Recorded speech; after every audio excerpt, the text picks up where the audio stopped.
ইতিমধ্যে বিহারে এসআইআরের মাধ্যমে কয়েক লক্ষ ভোটার তাদের কিন্তু নাম বাদ গেছে। পশ্চিমবাংলাতেও এনআরসি শুরু হয়েছে বলে অনেক গবেষক বা অনেক এনআরসি বিশেষজ্ঞ তারা কিন্তু দাবি করেছেন। আমরা দেখতে পাচ্ছি যে বিভিন্ন জায়গায় বিজেপির পক্ষ থেকে সিএ বা এনআরসির ক্যাম্প করা হচ্ছে।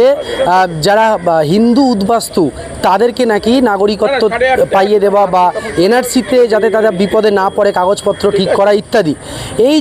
এই বিষয় নিয়ে আমরা কথা বলে নেব প্রাক্তন বিজেপি আরএসএস নেতা এবং বর্তমানে দেশ বাঁচাও গণমঞ্চের অন্যতম একজন কর্মকর্তা, তার সঙ্গে আমরা কথা বলে নেব এবং বিশিষ্ট সাংবাদিক। যে এই যে বিজেপি যা দাদা দেখছি আমরা বিভিন্ন জায়গায় ক্যাম্প করছে এনআরসি সিএর নামে, তারা বলছে যে উদ্বাস্তুদেরকে বা হিন্দুদেরকে তারা সহযোগিতা করবে কাগজ ঠিক করার জন্য, এটা কতটা সত্য? বিজেপির পুরোটাই তো মিথ্যা। প্রথমত হচ্ছে যখনই কাগজগুলো কেউ জমা দেবে তখনই ওরা বলতে সুযোগ হবে, ওদের পক্ষে সুবিধা হবে যে এরা তো এখানকার, মানে সে তো কাগজ জমা দেওয়া মানে মেনে নিল যে আমি নাগরিক নই, নাগরিকত্বের আবেদন করছি, তখন তাকে আরও সহজে হবে তাকে পুশব্যাক করে বাংলাদেশে পাঠিয়ে দেওয়া। ফলে এইগুলো পুরোটাই ভাওতা। আর কেন দেখি মানুষটা কয়েক পুরুষ ধরে এখানে রয়ে গেছে, ধরুন আমাকে যদি এখন কেউ বলে আমার বাপ ঠাকুরদা তো সব বাংলাদেশ থেকে, মানে তখনকার পূর্ব পাকিস্তান থেকে এসেছিলেন তারা, সেই সময় একটা অন্যরকম ঐতিহাসিক প্রেক্ষাপটে তারা চলে এসেছিলেন। আজকে যদি বলে যে তুমি তোমার কাগজ দেখাও, অমুক দেখাও, তমুক দেখাও, তোমাকে নতুন করে নাগরিকত্ব আবেদন করতে হবে, এতদিন পরে কেন তাদের আবেদন করতে হবে? তারা গত বিধানসভা নির্বাচনে, লোকসভা নির্বাচনে ভোট দিয়েছে, তাদের ভোটে তুমি জিতে এখন তারা বলছে তোমরা নাগরিক নাও, তাহলে তো এই নির্বাচনগুলোই অবৈধ প্রমাণিত হয়ে যায়। হ্যাঁ, ফলে কেন আর এবারে এই ধরনের এই কাজগুলো কেন করা হবে? কেন মানুষকে এখন নতুন করে আবার তার নাগরিকত্ব প্রমাণ করতে হবে? সেটা তো বলছে বাংলাদেশি মুসলিম বা রোহিঙ্গাদের ধরার জন্য। রোহিঙ্গাকে ওরা জানে? রোহিঙ্গা মানে মুসলমান মানেই রোহিঙ্গা, এই ধারণাটা কি করে হলো? রোহিঙ্গা একটা মায়ানমারের একটা গোষ্ঠী রোহিঙ্গা। বাংলাদেশি মুসলমান এখানে বাংলাদেশি ইতিহাস যদি দেখেন, এখানে হিন্দু মুসলমান তো স্বাধীনতার অনেক আগে থেকে রয়েছে। এখন সেই বাংলাদেশি মুসলমান যাদের মুসলমান এই বাংলায় বসবাসকারী মুসলমানরা রোহিঙ্গা, এটা এদের কে বলতো? অদ্ভুত যুক্তিটা। তৃণমূলকে ভোট দেয় তাই রোহিঙ্গা, এটা কোনো যুক্তি না তো। তাহলে তো বিজেপিকে যারা ভোট দেয় তারা এখানকার কেউ না, সব হরিয়ানার গুজরাটের মানুষ, তারা তো বাঙালি নয় বলতে হবে। যারা জিতেছে বিজেপির ভোটে তারাও বাঙালি নয়, তারা তো বাঙালি বিরোধী। তারা বহু হিন্দু মানুষজন মতুয়া কান্নাকাটি করছে রীতিমতো যে আমরা বিজেপিকে ভোট দিয়েছি কিন্তু আমাদের নাগরিকত্ব এখন প্রশ্নের মুখে। তারা দেখুক আবার বিজেপির চরিত্রটা তারা বুঝে গেল তো, তারা বুঝবেন এবার ভোটের সময় তারা কী করবেন বিজেপির সঙ্গে। ডিটেনশন ক্যাম্পে যাওয়ার একটা আতঙ্ক দেখা যাচ্ছে তাদের। স্বাভাবিক, এটা তো হবে তো। বিজেপি যা করছে আতঙ্ক তাদের ভেতর আসাটা স্বাভাবিক। এই এসআইআরটা কি অ্যাকচুয়ালি এর মাধ্যমে? এর মাধ্যমে হচ্ছে যে মানে ভোটটাকে জালিয়াতি করো, আরও ভোট জালিয়াতি করে জালিয়াতির মাধ্যমে ক্ষমতা দখল করে, এটা হচ্ছে আসল ব্যাপার। আচ্ছা, এই অমিত শাহ যে বারবার এত বছর ধরে বলে আসছিলেন, শ্রমিক ভট্টাচার্য বললেন, শুভেন্দু তো সবসময় দাবি করেন যে হিন্দুদের এই এনআরসিতে বা সিএতে কোনো বিপদ নেই, বরঞ্চ তাদের নাগরিকত্ব দেওয়া হবে যারা ধর্মীয় অত্যাচারের কারণে এসছে। তো মতুয়ারাই তো বুঝতে পারছে না, মিথ্যে কথা বলে। ওরা যে মিথ্যে কথা বলেছে এত দিন, মতুয়ারা কি বুঝতে পারছে না? এখন তো মতুয়ারাই বুঝতে পারছে না যে আসাম থেকে বা দিল্লি থেকে যাদের পুশব্যাক করার চেষ্টা করা হচ্ছে তারা শুধু মুসলমান না, তবে তো হিন্দুরাও রয়েছেন, তো নিম্নবর্ণের হিন্দুরা রয়েছেন, মতুয়ারা রয়েছে। মিথ্যে কথা বলছে ওরা। নরেন্দ্র মোদী পশ্চিমবাংলায় এসে বাংলাতে কথা বললেন, কিন্তু সেই বাঙালিরা যখন ভারতবর্ষের বিভিন্ন রাজ্যে যাচ্ছে তখন তাদেরকে বাংলায় কথা বলার জন্য বলছে বাংলাদেশি, এমন বহু অভিযোগ আসছে। নরেন্দ্র মোদী টেলিপ্রম্পটার দেখে বাংলা বলেন তো, উনি ওই টেলিপ্রম্পটার দেখে বাংলা প্রেমী হওয়া যায় না, বাঙালি প্রেমীও হওয়া যায় না। হ্যাঁ, উনি যে রাজ্যে যান সেখানে টেলিপ্রম্পটার থেকে সেখানকার কিছু কথা বলে আবার চলে যান। এই যে বলছেন মিথ্যা কথা বলছে শুভেন্দু অধিকারী বা শান্তনু ঠাকুররা, তাহলে তো শুভেন্দু অধিকারী তো পুরো রাজ্য জুড়ে মানে রাজনৈতিক প্রচার করে বেড়াচ্ছেন, তাহলে কি একটা সময় গিয়ে এই উদ্বাস্তুরা বিপদে তো এখন থেকে পড়ছেন এবং আগামীতে হয়তো আরও পড়বেন বিশেষজ্ঞরা বা আপনারা দাবি করছেন, তাহলে কি শুভেন্দুকেও বাংলার মানুষ ধরবে বা মতুয়ারা চেপে ধরবে? মতুয়ারা চেপে ধরবে, শুভেন্দুকে বাংলার মানুষ প্রত্যাখ্যান করবে 26-এর নির্বাচনে। 21-এর নির্বাচনে যেমন প্রত্যাখ্যান করেছিল, 26-এর নির্বাচনে আরও বেশি প্রত্যাখ্যান করবে। বলছে 177টা লক্ষ্যে, গতবার 200টা বলে পৌঁছতে পারেনি, 177 গাল গল্প ওরা বলে এইসব। প্রথমত হচ্ছে শুভেন্দু অধিকারী এমন কেউ নয় যে তার কথার এত জবাব দিতে হবে, আমার এটা বিরক্ত লাগে। বিরোধী দলনেতা হতে পারে, সনাতনী, যাই হোক না কেন তার এমন কোনো গুরুত্ব নেই। ওর সম্পর্কে প্রশান্ত কিশোর সব থেকে ভালো বলেছিলেন যে ওভার রেটেড নেতা। একজন ওভার রেটেড নেতা, সে পাগলের প্রলাপ বকে যাচ্ছে, তাকে নিয়ে এত কথা বলতে হবে কেন? আমি আমি ওকে গুরুত্ব দিতে রাজি নই একদম। যদি দেখেন যে অত্যাচারের ধরনগুলো কিরকম, পে লোডার দিয়ে একজনকে ছুঁড়ে ফেলে দেওয়া হচ্ছে সীমান্তের বাইরে, কিছু পরিযায়ী বাঙালি মানুষকে তাদের সুইম জ্যাকেট পরিয়ে সমুদ্রে ছুঁড়ে ফেলে দেওয়া হয়েছে জাহাজ থেকে রোহিঙ্গা তকমা দিয়ে। দিল্লিতে জয় হিন্দ কলোনিতে শিশু বৃদ্ধা নিয়ে যে বাঙালি পরিবারগুলি থাকেন, দিনানি দিনখাই পরিবার, তাদের জল বিদ্যুৎ বন্ধ করে দেওয়া হয়েছে। যদিও সেই দিল্লি হাইকোর্টে সেই মামলায় তারা জিতেছেন। আজকে একটি দৈনিক সংবাদপত্রে দেখলাম গুড়গাঁওতে গাড়ি এসে ওই পরিযায়ী বাঙালি শ্রমিকদের ধরে নিয়ে যাচ্ছে রাত্রিবেলা, রাতের অন্ধকারে গাড়িতে এসে তাদের তুলে নিয়ে গিয়ে সেখানে তাদের ভয় দেখানো হচ্ছে, হুমকি দেওয়া হচ্ছে, এবং গুড়গাঁও থেকে সেই কলোনি থেকে মানুষগুলো প্রাণের ভয় পালিয়ে আসছে। এই ধরনের অত্যাচার কারা করে? কোনো সভ্য ভদ্র মানুষের পক্ষে এই ধরনের অত্যাচার করা সম্ভব নয়। এই ধরনের অত্যাচার করেন যারা, তারা মাফিয়া এবং তারা দুর্বৃত্ত। আর এই ধরনের অত্যাচারগুলোকে যারা সমর্থন করেন তারাও মাফিয়া এবং তারাও দুর্বৃত্ত। আমরা দেশ বাঁচাও গণমঞ্চের পক্ষ থেকে একটা কথা বলতে চাই যে এই অত্যাচারের বিরুদ্ধে, বাঙালির ওপর এই অত্যাচারের বিরুদ্ধে বাঙালি রুখে দাঁড়াবেই, পশ্চিমবঙ্গের বাঙালি। কিন্তু সেই সঙ্গে আমরা এই দেশের বিভিন্ন প্রদেশে ভাষাভাষী, বিভিন্ন ভাষার যারা মানুষ বাস করেন, যারা গণতন্ত্রে আস্থা রাখেন, যারা মানবিক অধিকারের ওপর, মানবাধিকারে আস্থা রাখেন, আমরা তাদের কাছে আহ্বান জানাই যে বাঙালির ওপর এই অত্যাচারের বিরুদ্ধে তারাও রুখে দাঁড়ান। কারণ এটা শুধু বাঙালির ওপর অত্যাচার নয়, এটা গণতন্ত্রের ওপর অত্যাচার, এটা দেশের মানুষের সাংবিধানিক অধিকারের ওপর হস্তক্ষেপ এবং মানবাধিকারের লাঞ্ছনা। কাজে এর বিরুদ্ধে শুধু বাঙালি কেন, ভারতবর্ষের প্রতিটি গণতন্ত্রপ্রেমী মানুষের রুখে দাঁড়ানো উচিত। কারণ আজ আঘাতটা বাঙালির ওপর আসতে, কাল যে তামিলদের ওপর আসবে না, এক কথা কে বলতে পারে?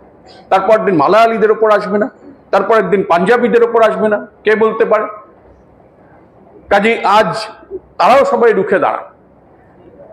এই রাজ্য থেকে 12 জন বিজেপির বিধায়ক, নির্বাচিত বিধায়ক আছেন, তারা একটি কথাও বলেননি এই অত্যাচারের বিরুদ্ধে, বরং তারা নানা রকম যুক্তিতর্ক দিয়ে ওই অত্যাচারগুলিকে সমর্থন করছেন।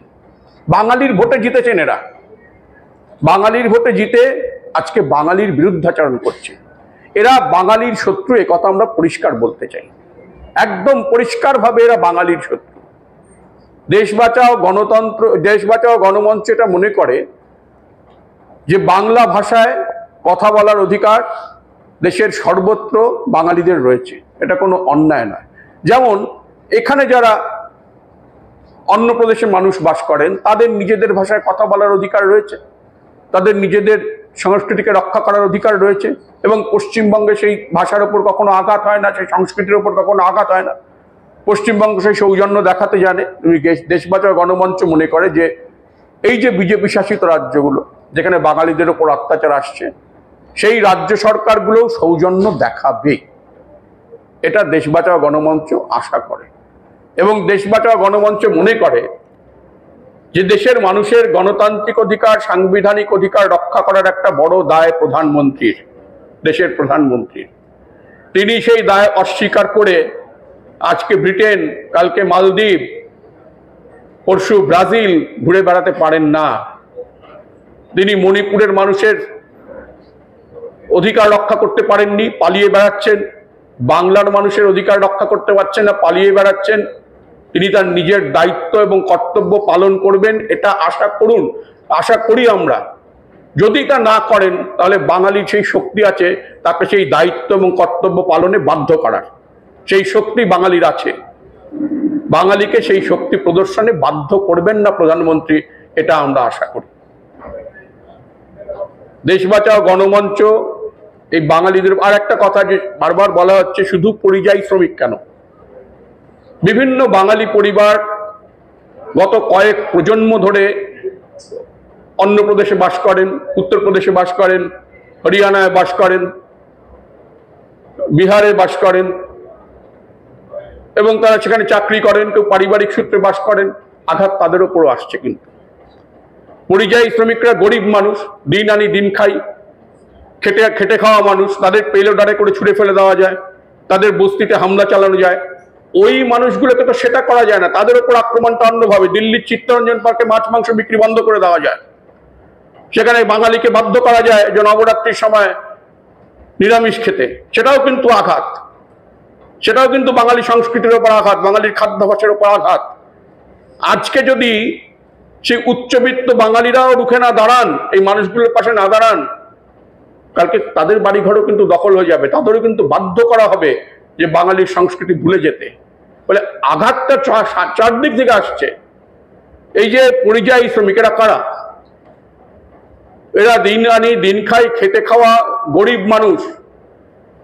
বিজেপি শাসিত সরকারগুলোই গরিব মানুষের বিরুদ্ধে যুদ্ধ ঘোষণা করেছে, এই গরিব মানুষগুলোর উপর অত্যাচার করছে। এটা শুধু বাঙালির উপর অত্যাচার তো নয়, বেনিয়াদের দল, কিছু কর্পোরেট সংস্থার অর্থে পরিপুষ্ট দল, তারা দেশের গরিব মানুষের উপর অত্যাচার করছে, দেশের গরিব মানুষের বিরুদ্ধে যুদ্ধ ঘোষণা করছে। এই যুদ্ধের বিরুদ্ধে প্রতিটি মানুষের রুখে দাঁড়ানো উচিত।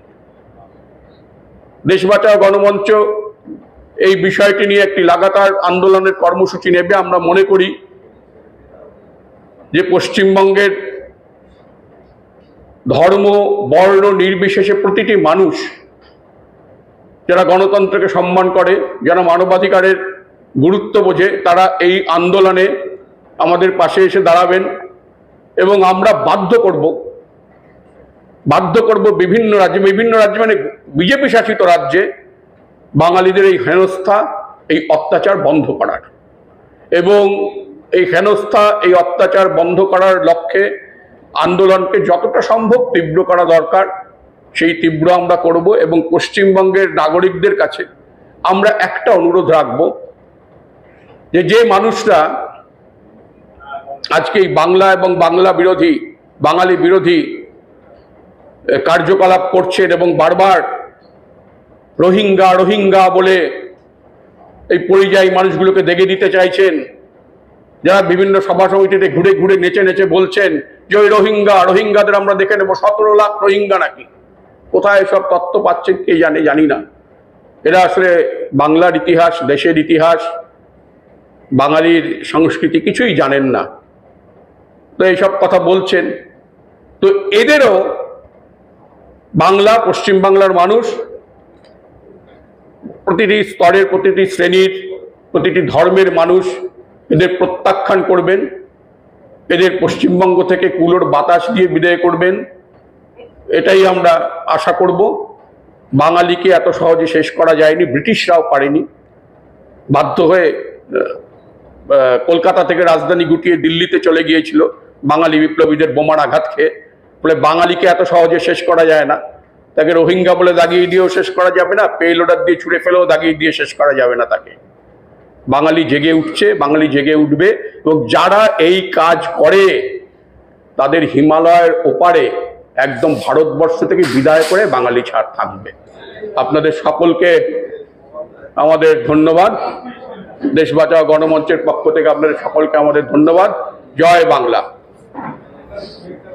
বিল পেমেন্ট বা রিচার্জের জন্য এখনো লম্বা লাইনে দাঁড়িয়ে সময় নষ্ট করছেন? তখন সবকিছু ডিজিটাল, আপনিও হয়ে উঠুন smart. Mobile recharge, DTH recharge, electricity bill payment, গ্যাসের বিল পেমেন্ট, ফাস্ট্যাগের মতো সমস্ত কিছুই এখন হাতের মুঠোয়। এমনকি প্যান কার্ডও বানাতে পারবেন খুব সহজে। আর প্রতিদিন স্ক্র্যাচ কার্ডের মাধ্যমে জিতে নিন লাকি গিফট। বন্ধুদের রেফার করেও ইনকাম করার দারুণ সুযোগ পাচ্ছেন আপনি। এখনই গুগল প্লে স্টোর থেকে কেডিএসপি অ্যাপ ডাউনলোড করুন আর আজই কাজ শুরু করুন। বিস্তারিত জানতে স্ক্রিনে দেওয়া নাম্বারে যোগাযোগ করুন অথবা ভিজিট করুন স্ক্রিনে দেওয়া আমাদের অফিসের ঠিকানায়।